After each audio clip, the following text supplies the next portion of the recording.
Untuk mencukupi stok darah, PMI Kota Palembang gandeng berbagai pihak mulai dari OPD, BUMD, organisasi kemasyarakatan hingga FKPD di lingkungan pemerintahan Kota Palembang.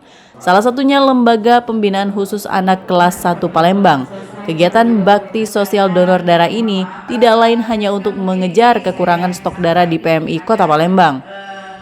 Dalam arahannya, Ketua PMI Kota Palembang mengatakan, dalam satu harinya PMI Kota Palembang menyalurkan 150 sampai 200 kantong darah yang menyebar ke seluruh rumah sakit yang ada di Kota Palembang.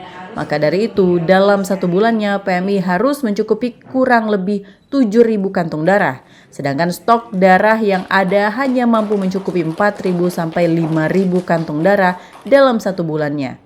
Itu berarti PMI masih kekurangan 2.000 kantong darah. Dewi Sastrani Ratu Dewa pun berharap peran serta berbagai pihak Lembaga Pembinaan Khusus Anak Kelas 1 Palembang menjadi contoh dan nantinya akan diikuti oleh pihak-pihak lainnya. Kegiatan donor darah yang dilaksanakan dalam rangka Hari Bakti Lembaga Pemasyarakatan Sumatera Selatan yang dihadiri juga oleh Kakanwil Lembaga Pemasyarakatan Sumatera Selatan.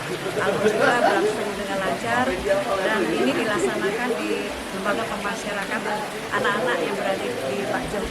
Mudah-mudahan kegiatan ini berjalan dengan sukses dan juga selamat kepada lembaga pemasyarakatan dalam rangka Hari Bakti yang ke-62 di tahun 2026. Harapan kita kegiatan donor darah ini akan terus berkelanjutan ke depannya dan bisa membantu stok darah yang ada di PMI Kota Palembang ya. Dan juga kegiatan ini targetnya mencapai 300 pendonor darah. Nah, gimana nih Pak? Udah sering kita donor darah? Alhamdulillah ya saya rutin ya, tapi dalam kegiatan biasanya 3 bulan sekali saya donor darah. Ini udah selesai donor juga ya? Ini sudah selesai. Udah selesai ini. Gimana nih Pak? Kalau kita donor darah itu gimana Pak?